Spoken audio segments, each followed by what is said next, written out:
Okay, everybody, my iPad here has 8 a.m., so I'll call the meeting to order. We've got a bigger agenda today, and then we have the closed session early because they have to leave for another item. But I want to kind of move through this because I know Patrick, if he's on, has to leave at 9:30. So let's see what we can do. Welcome to all of our guests. Cassie, would you want to go? Oh, first I want to say we have Commissioners Meyer, Clark, and Pulse online. I'm not sure if Patrick's online yet. He is, okay. And then in the room we have myself, Commissioner Havel, Commissioners Freeze, Buckland, Lankala, and Murphy. Okay, so virtual guidance, please. Good morning, Commissioners, members of the public, and staff. To help us have a smooth meeting, I'm going to review just a few decorum rules for all. While the Commission and staff are in person, we are still offering a Zoom option so members of the public can attend. If you're attending virtually and would like to speak, you can do so during appearances by the public. As a reminder, this meeting is being recorded and streamed live on YouTube, and the public chat has been disabled, but you can still send messages to the host if need be. Finally, Commissioners, please use your microphones while speaking and make sure your voice is directed towards the mic. When you're not speaking, please ensure your mic is off so others can utilize the mics. As a reminder, only 3 of the table mics can be live at a time. Also, please state your name before speaking for those who may be joining us via Zoom. Those are the decorum rules of the District Commission. Thank you for following them, and let's have a great meeting. Okay, thank you. We don't have any announcements, and Bill is sitting in for Eric, who's on a week of vacation. Montreal. And Angela Tessner is going to introduce Stephen Colleton.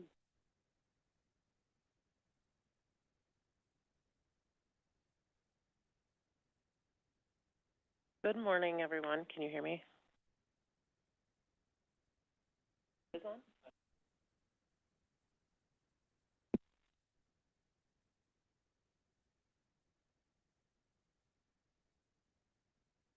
All right, good morning. Good morning. Okay. I'm Angela Tessner, HR Manager, and I'm here to introduce Stephen Colleton. Stephen is an experienced total rewards professional with a background in compensation and benefits consulting. He is joining us from the University of Wisconsin-Madison, where he worked as a compensation analyst who consulted across the institution's colleges, schools, and divisions, providing both strategic and operational support in compensation strategy, design, rate setting, and was a subject matter expert on compensation administration across a diverse portfolio of units with differing needs. He also has over a decade of experience in the service industry, where he provided operational and strategic HR support across areas like talent acquisition, workforce relations, and payroll administration. Please help me welcome Stephen to the district. Okay, welcome, Stephen. I think the first in that position that's been reclassified. Okay. Then, do we have anybody here to speak on the sewer use ordinance? No? Okay. Because, do we have any appearances by the public? No? Okay, so if there was somebody wanted to speak on the sewer use ordinance, I would have waited to that topic so we could move into the closed session, not knowing. So, the Commission may convene into closed session pursuant to Wisconsin Statute 19851G for the purpose of conferring with legal counsel for the Commission who is rendering advice concerning strategy to be adopted by the Commission with respect to litigation in which it is likely to become involved regarding the following cases. Numbers 25-CV597, 25-CV2055, 25-CV596, and 25-CV2052. Do we have a motion? Go into closed session. Commissioner Lankala, motion to. Motion by Commissioner Lankala. Sorry. Commissioner Buckland, I'll second. By Commissioner Buckland. And roll call vote, please. Commissioner Buckland? Aye. Commissioner Clark? Aye. Commissioner Freeze? Aye. Commissioner Hovell? Aye. Commissioner Lankella? Aye. Commissioner Lytle? Aye. Commissioner Meyer? Aye. Commissioner Murphy, Aye. Commissioner Pultz. Aye. Okay, so motion carries, so we'll convene over in the, conference room. And the commissioners that are online and attorneys that are online, you'll be asked to join a Zoom breakout room in just a moment for the closed session.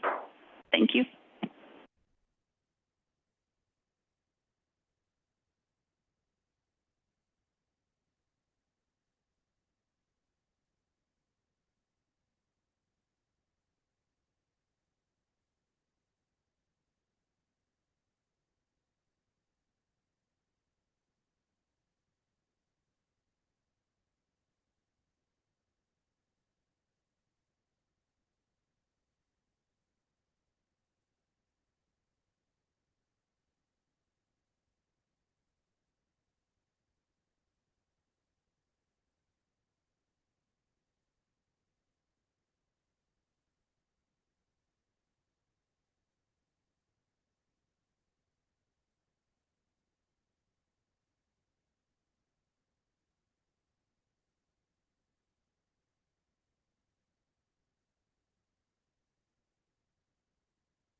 Yeah. Okay, you ready? Yes, there. Where's, Greg? Well, we probably have, Patrick and Dan on. Well, let me give you, we had a motion by Commissioner Bookland, second by Commissioner Murphy to go back into open session. And we did a roll call vote. Everybody was aye, except Commissioner Meyer, who was unable to get into the closed session. So everybody else was aye, because Ezra was unable to, this technology or something, our end or their end, his end work. And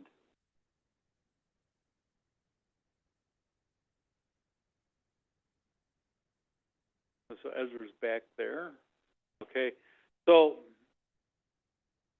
waiting for Greg, but let's move on. What I'm going to say is that the Commission discussed the litigation strategies for the 4 cases.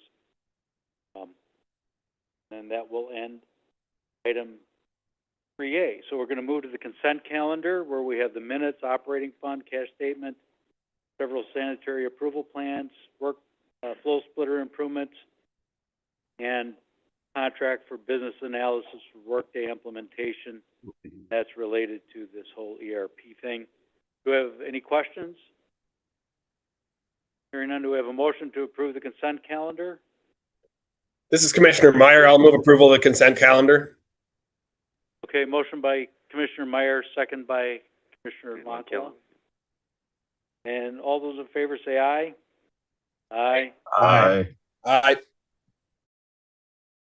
Okay, and opposed? None, motion carries. That will take us to the sewer use ordinance. So, we have a short presentation on it. We've heard some in the past few meetings. So Amanda and I are going to be working on this together, and I think Amanda's going to kick us off. Yes, thank you, Vanessa. So good morning, Commissioners. Amanda Wagner, Communications and Public Affairs Manager here at the district. Just want to give you a little update or a little bit of information. The sewer use ordinance which we are asking for your adoption today. So next slide. So just really quick in the agenda here, we're going to review what the sewer use ordinance is, the importance of sewer use ordinance revisions, including our timeline on that. Vanessa will provide you all with an overview of the revisions and comments and responses. Or just a review of the, we'll provide a overview of the revisions, and then Vanessa will talk about the comments and responses we received, and then I will provide next steps. So next slide, please. Vanessa, I'll turn this over to you. So some of this is just a refresher on what Amanda and I presented last fall when we were working through the sewer use ordinance process. So the sewer use ordinance for the district, and for all wastewater utilities, is a set of local rules that legally regulate the use of the public sewer system. It allows the district to implement its authority over the sewer system facilities, and specifically to prohibit things from entering the system that would be problematic to those facilities. The goal overall is to protect public health, environmental quality, and the wastewater treatment and conveyance facilities. Specifically for the district, that the sewer use ordinance is adopted under its authority in Chapter 200 of the Wisconsin statutes.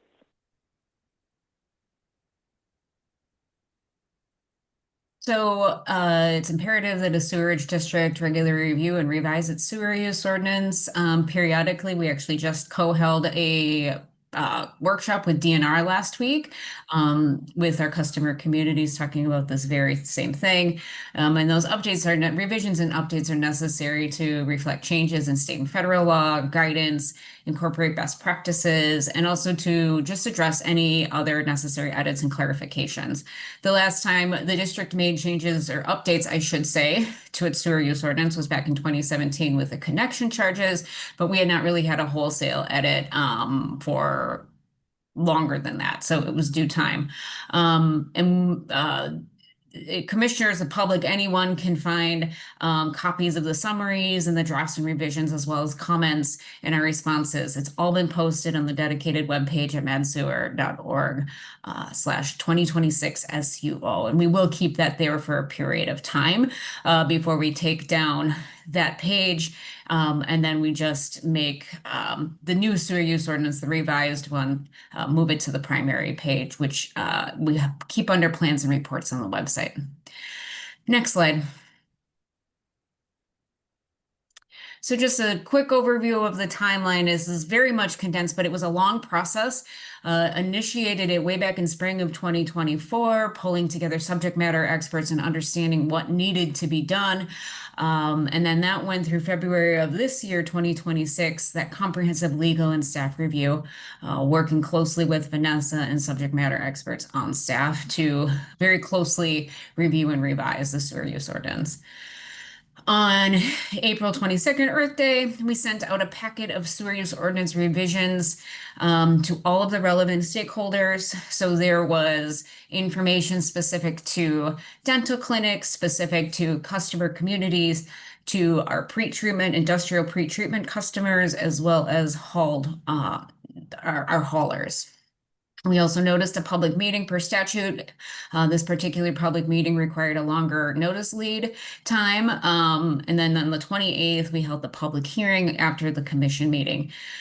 We held the comment period open for another week. That closed on June 5th. We did receive some comments, which we will be talking about here momentarily. And we did send out responses to the comments sent last week, beginning of last week, the 15th and 16th. Next slide, please. Okay, so generally speaking, and this is something we went over during the public hearing process, the updates to the sewer use ordinance this time around were intended largely to make sure the sewer use ordinance was up to date with current statutory and regulatory requirements for the district, to streamline and clarify some of the reporting obligations under the sewer use ordinance, increase protections for district infrastructure and processes, and that, again, turns on a review of what are prohibited discharges into the sewer, is that working for the district's facilities, and then clarify some of the definitions that we had in the sewer use ordinance. So I'm going to walk now through some of the limited comments that we received on the sewer use ordinance. We really appreciate everyone who participated in the public hearing process and submitted comments. We did a lot of upfront work on the sewer use ordinance, but we really appreciate having the feedback from our customer communities and others on their review of that sewer use ordinance and the revisions. So again, thanks for everyone who participated in that process. One of the comments we received was on section 4.3.1 of the sewer use ordinance. So that section originally, before it was updated, included requirements for reporting obligations from customer communities to the district about businesses in those customer communities, so the district can keep up to date with what development is happening in its customer communities and where it might need to be following up on industrial permits and different discharges entering the system. The changes we originally proposed in the sewer use ordinance included an expanded list of what information customer communities needed to provide to the district. And that was something that we heard concern on from the City of Madison, that the expanded list of information we were requesting was something that they would have trouble gathering and getting to the district. That we discussed with staff the provision in the ordinance before revision, and staff felt pretty comfortable that we were getting a sufficient amount of information from customer communities already under the ordinance, that they could work with the City of Madison going forward to figure out a better way to be sharing the information that the district needs to get. So our response to this comment included just reverting back to the original language in the ordinance, with one update to where the specific person to whom that information would be provided to make sure it's going to the right person at the district. So this will probably be something we want to continue to follow up with customer communities on to make sure that we are getting information the district needs to be doing the work it does, in a way that works for our customer communities, where they are able to gather the information that we're requesting. The next change or update we made in response, or the comments we got, an update we made in response to comments was with respect to Section 4.7.2A of the Sewer Use Ordinance. So that section applies to customer community obligations with respect to chloride reduction. In our revisions to the Sewer Use Ordinance, there was more specific language about customer community implementation of source reduction measures that are authorized under NR 10 State Administrative Code, NR 10690. And specifically, we did include a softener efficiency component. So a request to meet a specific water softener efficiency standard. We heard from a number of customer communities that they did not think they would have the ability to enforce that specific water softener efficiency standard, that they wanted some flexibility to continue to work with the users in their customer communities on efficiency, but that they were, again, concerned about those specific requirements and their ability to enforce those. So in response to those comments, we pulled back on that language. The language now more closely reflects what was currently in the Sewer Use Ordinance, with some emphasis on encouraging the consideration and implementation at the customer community level of source reductions measures in NR 10690, but with discretion for customer communities to decide exactly how to implement those source reduction measures in a way that works for their community. And then some requirements to educate sewer users generally on water softener efficiency. This is something that we will definitely need to discuss more with customer communities, and are planning to prioritize in another iteration of a sewer use ordinance update, given the potentially more restrictive requirements that the district is going to have going forward on chloride. But we heard the customer communities and the challenges they see also in reducing chlorides, and what we're doing here essentially is trying to have some more conversations with them about how we can all work together on this issue. And then the last, one other section we received, or another portion of that same section we received comments on, was a specific reporting deadline for community groundwater supply well samples. We included a specific deadline in the revised sewer use ordinance of December 31st each year. So basically, by the end of every year, customer communities needed to supply that groundwater supply well sample to the district. That we got a request by the City of Madison to try to match that more closely with stormwater reporting. We didn't make a change here. We just clarified in our response to comments that we're not trying to set a December 31st deadline. We just want that sample provided by December 31st. So depending on how other reporting obligations line up for customer communities, that should give them flexibility to be providing us with that information when it makes sense for them to do that. Just essentially, by the end of the year, every year, we would need to have that information. And then the last comment we received was about a specific prohibited discharge that we added to the sewer use ordinance about a prohibition on disposing of unused chemicals into the sewer system. We did get a comment asking for us to specify what we mean by unused chemicals. We did not make a change here, but did provide a fairly extensive response to the commentator or the commenter on why we didn't make a change here. So the sewer use ordinance has always defined wastewater as including water and waste generated by industrial processes, which can include chemical compounds that are used as part of those processes. But the definition of wastewater has never been intended to include unused chemicals that are just being disposed of down a drain. That's something that's always been prohibited under the district's ordinance based on the fact that it accepts wastewater, and that's not part of the wastewater definition. But in reviewing that definition, staff had comments from the district that we didn't think that was clear enough in just the definition of wastewater, so we added this specific prohibition on unused chemicals. But it's not intended to change what has already been true for what kind of waste streams the district will accept. So we provided a clarification to this commenter. There are guidelines for how those unused chemicals should be disposed of as solid waste. And that's something that district staff is very happy to work with anyone on if there's questions about how you dispose of, you know, all kinds of different chemicals that one might be using that should not be dumped down the drain. Thank you, Vanessa. So in terms of next steps, we're asking today for the commission to adopt this sewer use ordinance revision. So then in approximately 1 week, it becomes effective. It does not necessarily become effective today because we do need to provide notice in the state journal and post the updated version on Mad Sewer on our website, which it is already there. Just be posted with the effective date. And then, as mentioned in a prior slide, staff and legal counsel want to prioritize that work on chloride reduction. So section 4.7.2, particularly section A.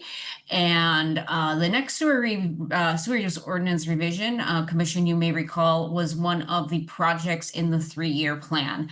So working those concurrently to move those forward. So with that, we'll move to the next slide and take any questions, if there are any. Anybody have any questions? None in the room. Dan has one. Commissioner, go ahead. Once this is approved, can you send out an email with a link to all the community members to make sure they know it went into effect? Because some are pretty small and they won't be looking for this. Yes, we can do that. Okay, I don't see anybody else, so do we have a motion? Commissioner Hubble, Commissioner Meyer has his hand raised as well. Oh, okay. I didn't see that. Ezra? Yeah, thank you, Tom. Commissioner Meyer here. Just wanted to comment quickly that it was a great process here. Very proactive efforts to reach out to all the sort of impacted and implicated stakeholders, which I think is worthy of note. You know, we went way above and beyond, as far as I know, the sort of bare bones minimum that would be required under the law. But I think that's excellent and great way to approach something like this. So I'm just glad to see it, and thanks to staff and the council for doing that. Thank you, Commissioner Meyer. Okay. Patrick? All right, thank you, Commissioner Lytle. I was curious, I know the chloride limits are going to be an ongoing concern for the district. And this was an opportunity to kind of preview some of the constraints we may be under the revised permit. But we did pull back from trying to implement what most communities see as a really tough to enforce requirement around home water softeners, I guess any water softeners. I think it's good that we use this, and I assume we did, as a way to kind of preview what may be coming, and hope we would continue to work with them to discuss best practices around what does it mean as a community to try to enforce these, what's a manageable way to educate citizens around correct water softener settings and usage and potential bypass valves, et cetera. Assuming that will be an ongoing discussion we have around finding some kind of middle ground that isn't going to require communities to go out and inspect every home with the water softener and take samples and that kind of thing. I don't know if that was a rhetorical question. Go ahead. No, that's okay. I can respond. I agree generally that what we are hoping to do is just work collaboratively with customer communities. We're all, I think, aware of how challenging addressing chlorides is, and I believe we're all moving in this to kind of pulling in the same direction on that. But you're right. We do need to have further discussions about what are feasible means to implement what we see as really beneficial technologies as far as the district meeting its restrictive chloride limits. Okay, anyone else? Nope. Do we have a motion to approve? Or motion on the sewer use ordinance? Commissioner Lankela, I can make the motion to approve. Motion to approve the sewer use ordinance, related resolution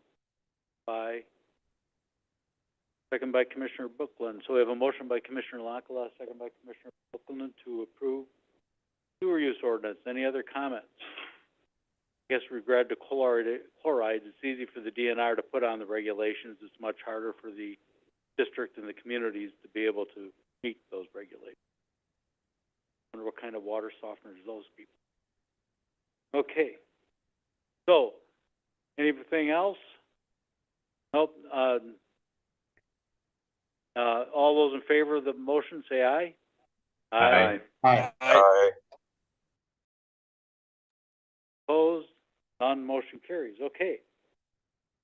And that takes us to Shannon Small, the auditor.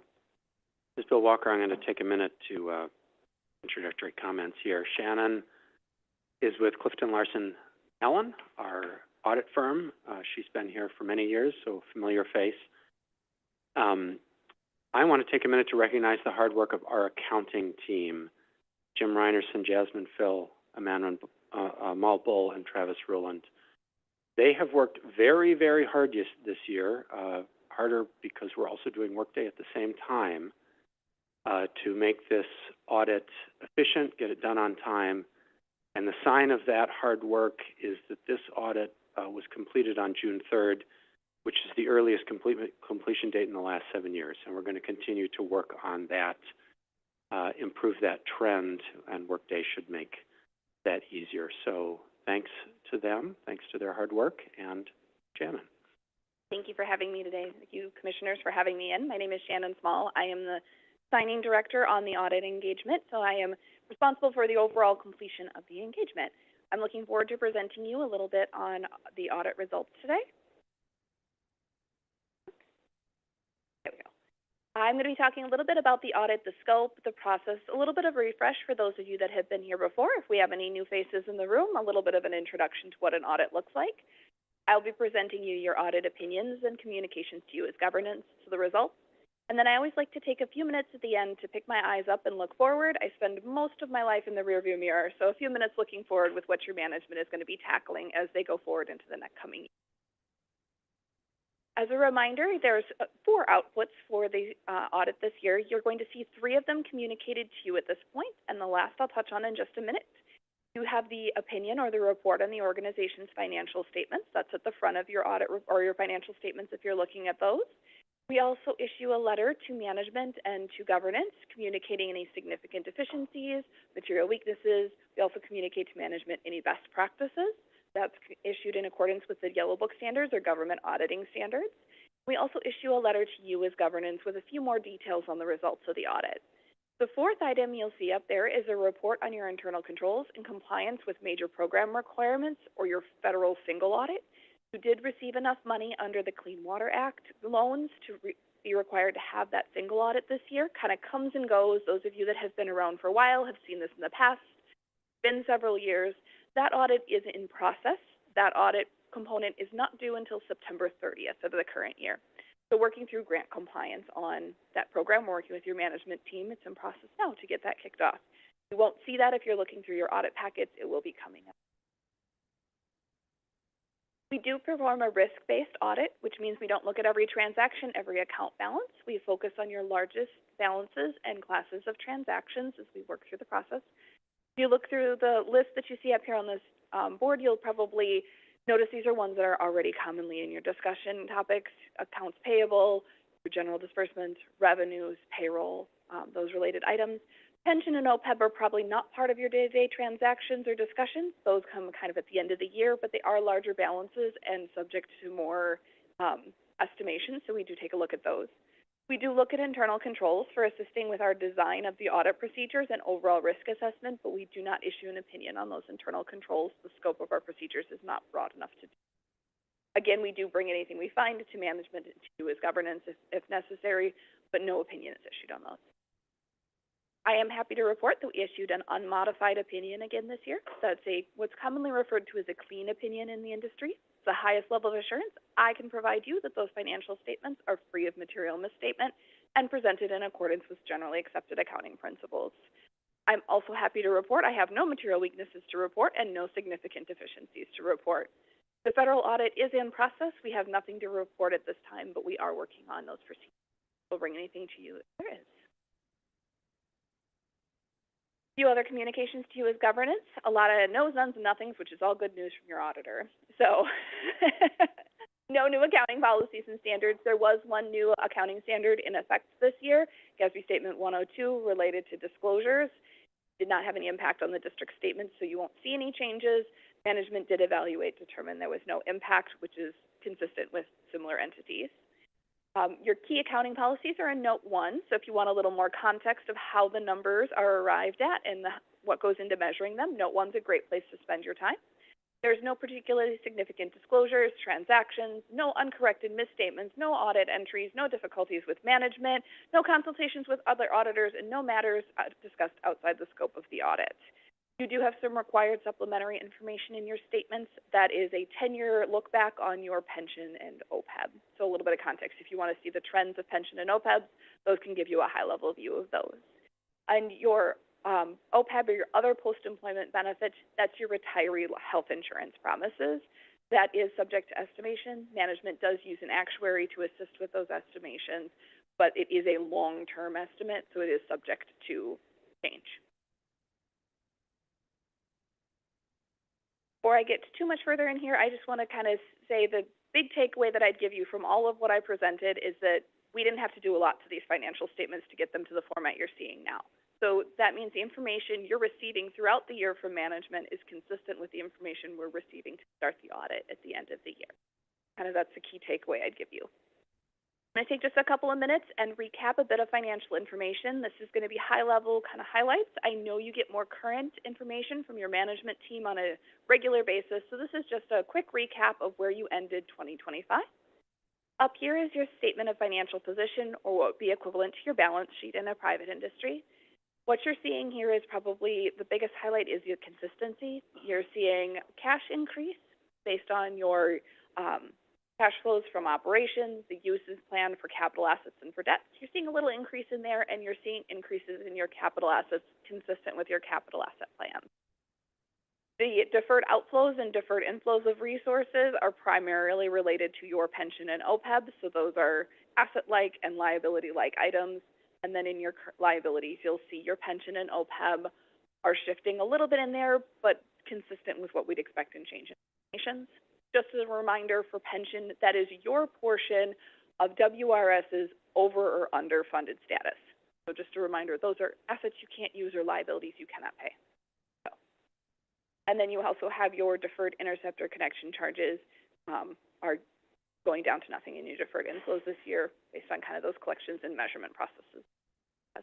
Down at the bottom is net position. That's what's left when at the end of the day, take your assets, pay off everything you owe. This is what's left. It's split into 4 categories. There is a fifth you'll see some years. That's when pension is an overfunded status for WRS. You don't have any this year, not an indication of any challenges. Just means WRS is slightly underfunded as opposed to slightly overfunded. I'd be happy to. So the dark blue at the bottom is your net investment in capital assets. That's your pipes in the ground, your plant, everything you own. The light blue is your restricted for debt service. This is the cash that's set aside according to your bond agreements to be used for future debt service payments. You have the yellowish portion is restricted for equipment replacement, again required under your bond covenants that you set aside certain amounts of money to be available for equipment replacement and reserve. And that orange portion at the top is your unrestricted. That's what's available for future planning, use, and cash flowing. So that's the portion that you'd want to focus on as you're making your plans and guidance. Right, the red is the net that's your restricted portion of net pension. So if WRS is in an overfunded status, you represent a small asset. Yep, but you can't use it for anything, so it's restricted. WRS recovers and tries to balance out through changes in rates going forward. Moving into your activity, your revenues and expenses, just a little bit of a visualization. The orange bar is your operating revenues, so those are your charges to your customer communities and other charges. The blue is your operating expenses, so the expenses related to generating those revenues. The yellow portion is your non-operating expenses, primarily interest expense on your debt. Your red is your capital contributions, so connection charges, any donated assets that you'd received. And the far right portion is your change in net position or your net income number. So you'll see that's a positive, it's above the bar. Again, you're seeing a lot of consistency trending upward for our revenues and expenses as expected. That takes me through my quick highlight of financial information. My chance to look forward. I won't go through these in depth. If you're really interested in GASB's, please feel free to read them. Reach out to me if you have any questions. GASB 102 is the standard that was effective for this year, related to very specific risk disclosures. Think concentrations, major customers and communities that are leaving. That would give us some guidance and some framework for disclosing that to the users as they're looking forward making plans. GASB 103 is the one that's coming up that you'll see has the largest impact on your district. We are reorganizing the statements, so we're not changing how things are measured, just kind of reorganizing where they're presented in the financial statements. Think about it as a refresh or reorganizing your house. So taking the furniture, moving it around a little bit. So we're working with management. They're aware of this. They're also looking at their management discussion and analysis to make sure it complies with the updated standards. When you look through next year's statements, things are going to be moved around a little bit. It's all still there, just in slightly different places. Also providing some additional clarity as we continue to keep pace with trends in the industry. Same with GASB 104 disclosures. We've had a lot of standards recently related to leases, subscription assets, all these different things. This is kind of a closing the loop, making sure there's consistent disclosures. Implementation guides are formal question and answer. When GASB gets a bunch of the same question, they issue a formal question and answer so everyone's treating that question consistently. And then subsequent events give some additional clarity and consistency within the industry for recording subsequent events. This would be items like debt issued after the end of the year, major capital purchases, or changes in operations. So giving some framework for that. So this may affect you periodically, but not a significant change to what you're already seeing. I would be happy to answer any questions you have, either on the audit process, our results, or GASB. Always happy to talk GASB. I will also leave my contact information up here for both myself and our senior on the engagement, Michael Barr. So can I answer any questions this morning? Okay, thank you, Shannon. Anybody have any questions? Then I always like to end with a thank you to your management, because we are a heavy lift on top of their already very full day jobs. So we do appreciate their time, effort, and prioritization as we work through the audit process. They've done a wonderful job helping us get through this. Okay, thank you. And that will move us to operations building, second floor workspace. Eric?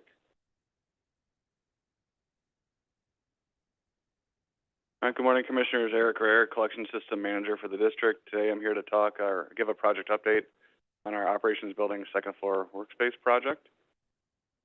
The agenda for today, we're going to talk about the current workspace status at the district, our objective with this project, give it an idea what the long-term plan is for office space, give an update on our short-term workspace need solution, an overall project timeline, and then we'll have a concluding slide. Basically at the district right now, our staff growth is outpacing our available office space. We have 4 main buildings that either have office space or meeting space in them. The operations building is our main kind of office building. There's underutilized office spaces in that building. There's disjointed team spaces. There are security and confidentiality risks with that building. And there's basically, as it's laid out, there's no room for additional workspace. Here in the maintenance facility, it is currently a safe and accessible workspace, but we are at capacity. Being a maintenance facility, it has more of a rigid building design. There's less flexible space to modify it to add any offices or workspaces. Shop 1 is mainly used as an event space in the lower level. The second floor does have offices. They are outdated and they're not accessible. That building also has building envelope issues. And our Metro building, or our vehicle loading building across the street, where our Metro staff are, that building is currently over capacity and it's at the end of its useful life with a planned relocation in the future. So the objective with this project is to provide a near-term solution to address district workspace deficiencies until the long-term campus planning provides a permanent solution. So with our near-term solution goals, goal one would be to maximize available space with minimal modifications, no building additions or major remodeling. We want a fiscally responsible solution that maximizes the amount of space we get per dollar. We want an efficient process that has the shortest project timeline and affects staff the least as possible or minimally. And we want to provide solutions with this remodel that provide team collaboration. Our long-term office space solution is in our campus master plan. The solution would be a new building over on the side of the campus next to the maintenance facility, a forward-facing building along Moreland Road, or expansion of the current maintenance facility we're in today. The campus master plan for office space is not a priority at this time. There's other competing high-priority projects. You've heard about liquid processing, biosolids, heat and power that take precedence over this. With its high capital cost, it's also not a priority. So our workspace needs solution that we devised is the operations building second floor optimization. So that building currently on the second floor consists of rigid private office spaces, some disjointed cubicle space. The optimization project consists of a mixture of keeping the private offices, developing some shared collaborative workspaces, and installing some modern and open cubicles. The solution will account for current staff count or projected growth over the next 5 to 7 years. To meet the district's current needs at a fraction of the cost of a future master plan project.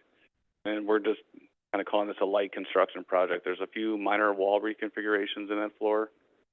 There's some minimal power and data HVAC modifications that go along with those wall reconfigurations. We're maximizing the current furniture that's already been purchased and used up in that building. There will be some limited new furniture purpose, but we're repurposing approximately 80% of the office furniture in the floor.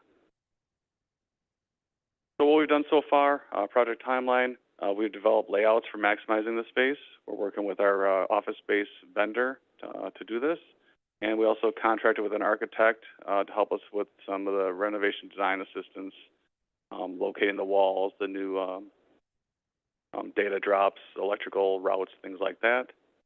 We developed a project phasing plan that is currently 3 phases. It minimizes impacts on staff, pushing the most impact to phase 3, which is the longest phase. But that's expected to only last about a month. Then we've provided frequent staff communication and updates on the process, the project, any impacts to them, impacts to their office workspaces over this entire project. So I do have some renderings of what we're proposing here.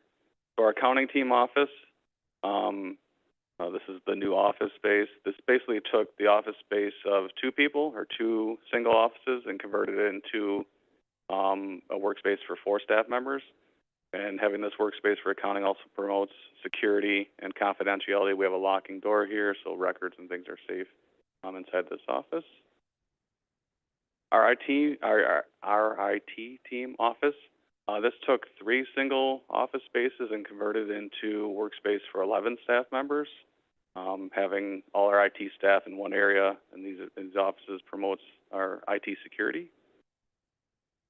And these are planning and engineering cubicles. This took a very disjointed cubicle space on the second floor for approximately 8 to 10 people and converted into modern open cubicles for up to 16 staff members. For our future work, July of this year, we're working on finalizing their design and procurement of our furniture, any materials needed for the wall modifications.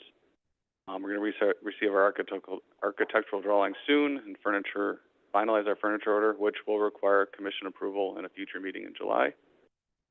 In September, we're looking to begin the project under our phased approach. We'll be doing the majority of the work in-house, so our facilities maintenance team will be doing all the wall demo and construction. They'll be disassembling the furniture and moving it around on the floor to the other new offices, or the repurposed offices. Our electrical team will be installing the new power and data wiring, and our HVAC team will be performing the HVAC modifications. And we're expected to be done with this in November of this year. So in conclusion, we come up with a fiscally smart and sustainable project to minimize the square footage on the operations building second floor, but minimize the cost as compared to other options. Our solution supports operational efficiency and productivity. It solves our immediate space needs and our future space needs for the next 5 to 7 years. We're also developing collaborative workspaces, promoting security and confidentiality as well. Are there any questions? Okay, thank you, Eric. Anybody have any questions? Don't see any in the room. Anybody? I don't see any hands up. Okay, thank you. That will take us to reports. Bill, do you have an executive director update? None? Committee reports? Do we have any? None from finance? I don't think Ezra had any either, if I remember. Tom, I could just mention one quick thing. Commissioner Meyer here, as chair of the subcommittee on executive director performance review. We're working out how exactly we're going to bring the first round of trying this new process that we just heard about last meeting to the commission in July. It's seeming like we're leaning towards doing a split process where we actually do a little bit in each of the 2 July meetings. So we'd have a closed session most likely in each of those meetings. One will focus on the review of the last 6 months, and then the next one will have those folks from MGT who you met last meeting come in and facilitate a process with us to set goals, work with Eric to set goals for the upcoming period. So that's the most likely way it'll play out, but you'll see when you get your agendas ahead of each meeting kind of how we're doing it, but that's the plan. Thank you. Okay, thank you. And operations, Alan. Good morning, commissioners.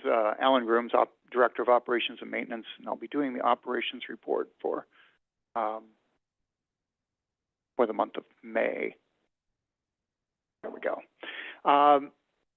Typical dashboard metrics or gauges that we've used in the past, the shaded areas plus or minus 1 standard deviation around the average historical value for the last 3 years.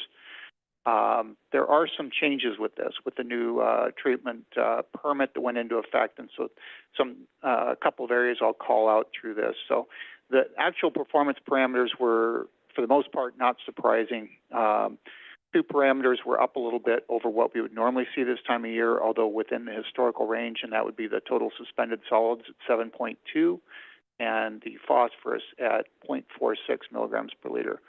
One thing I would call out about the phosphorus, that's a 6-month average. So that period, that limit has dropped from 0.6 to 0.5 with this permit term. And so that tighter permit number, along with we had the OSTAR process down for 2 weeks in May while we were doing controls upgrade. We still think of that as a fairly new process, but we've been running that for over 12 years now. So we needed to do some upgrades on the control system with that to modernize that for security and support. And so having that down for 2 weeks with the biological treatment system not accustomed to getting that much phosphorus back to the plant, we saw the phosphorus come up to 0.46.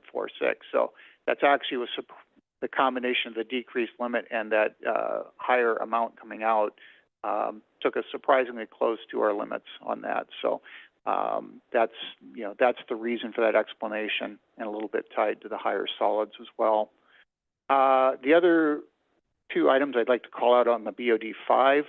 that shaded area is based on the last 3 years of CBOD5, and so that's a tighter parameter where the BOD5 also takes some ammonia into account. So that 6 milligram per liter is well within our permit numbers, but you see it's beyond the shaded area. And that is important is that we've only got 1 month of data back on BOD5. So we're going to have a few months, and then we'll start averaging that in to create a new shaded area with BOD5, but that's going to take a period of time before that kind of settles in. So look for some variance in that parameter in that shaded area coming up in the next few months. So the other one I'd point out, ammonia looks good and chloride looked good. The effluent E. coli, that has changed with our new permit from F. coli to E. coli. And that maximum value, the permit limited value is 126, most probable number per 100 milliliters. So what that shaded area goes all the way to that, but that shaded area, again, similar to BOD5, that is based on the fecal coliform. So we're going to have some time there to build in where those averages run. So that's what I'd have to say about this. I just a reminder, and I probably need to get in the habit of working that in because we have always done this report, but this is part of the monthly performance metrics that we're reporting for the commission. So just I need to make a point of maybe reminding myself and reminding the commission of that. So I don't know if there's any questions. Commissioner Freeze, Alan, just on the chloride now, I just refresh my memory now. We no longer have seasonal variation, right? And we have one number for the entire year, and that number is 408, right? Is that correct? That is correct, and I did neglect to point that out, that number is decreased to 408, and as you point out, Commissioner Freeze, is a year-round value, and that is also. There's some subtleties within these permits that don't come out easily, but that is also a weekly value. So. Okay. So the shaded area on your chloride, speedometer here, is that just the past 6 months, or is that, I can't remember what this average what that bar what that shaded area represents for chloride. That shaded area is our last 3 years average, the range on that, but that, and I see our attorney would like to weigh in on this.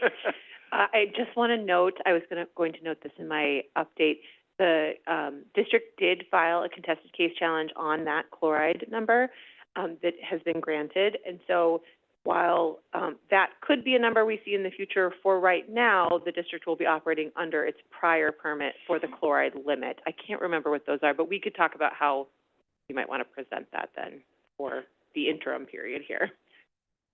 Yeah, this being for the month of May, I believe. Yes. This number was.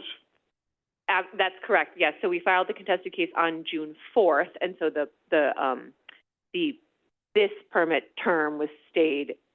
Starting in, not July, June 4th. So this permit term was stayed starting in June. So yes, correct. For the month of May, this is what was applicable.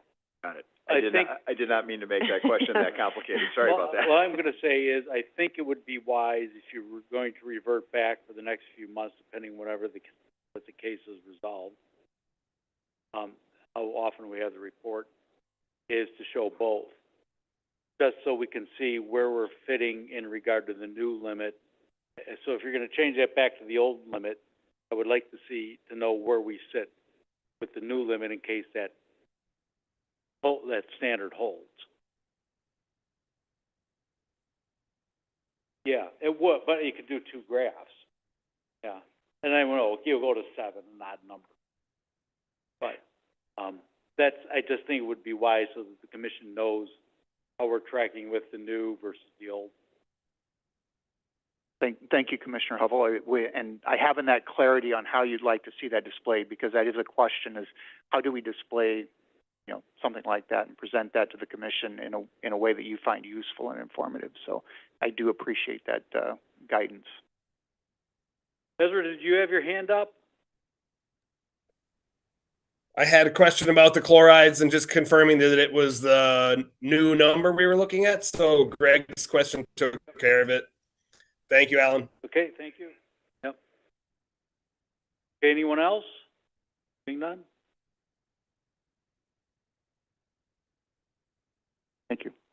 Thank you. Okay, that takes us to the legal. Yeah, and the only thing I wanted to note was that the contested case was granted. So again, on both the chloride interim limit, which we saw presented there, and the new wet limit. Those are both permit terms that will be stayed until the contested case is resolved, and the district will just revert to its prior permit as far as what those limits are for now. Yes, and so the other thing I wanted to note is, that we have talked to DNR about having a discussion on that contested case before it's sent over to THA. That is the plan. They are willing to hold that discussion until I am back from maternity leave in October. So we'll have more updates after October. And so on that note, this is my last commission meeting until October, and you will be able to welcome back Paul Kent, who will be here July, August, and September for your commission meetings. Okay, thank you, Vanessa. And any questions? Seeing none, that will take us to future meeting schedule. That's in the packet. So we have 2 weeks before the next meeting. So it's the 3rd and 5th Tuesday of July for the meetings for July, just so remember that. So you kind of got 2 weeks off. Any future agenda topics? None? Okay, I just have one thing I want to mention. My appointment term is up this year, and I'm not going to be putting my name forward. So I figured I've been on the commission for 34 years, and that's half my life. So you can tell my age. So I figured that was probably enough. One regret is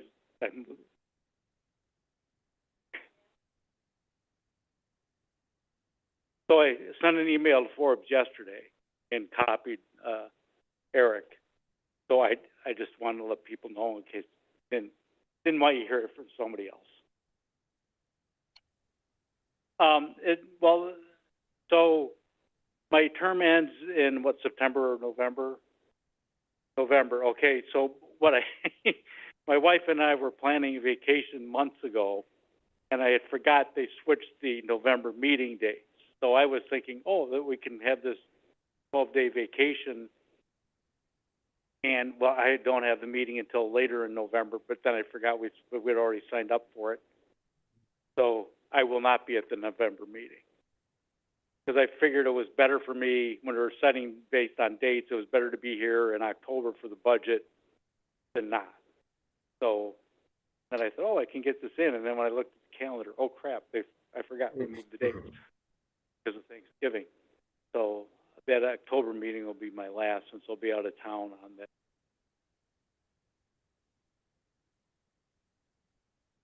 Tom, this is Commissioner Meyer, quick online.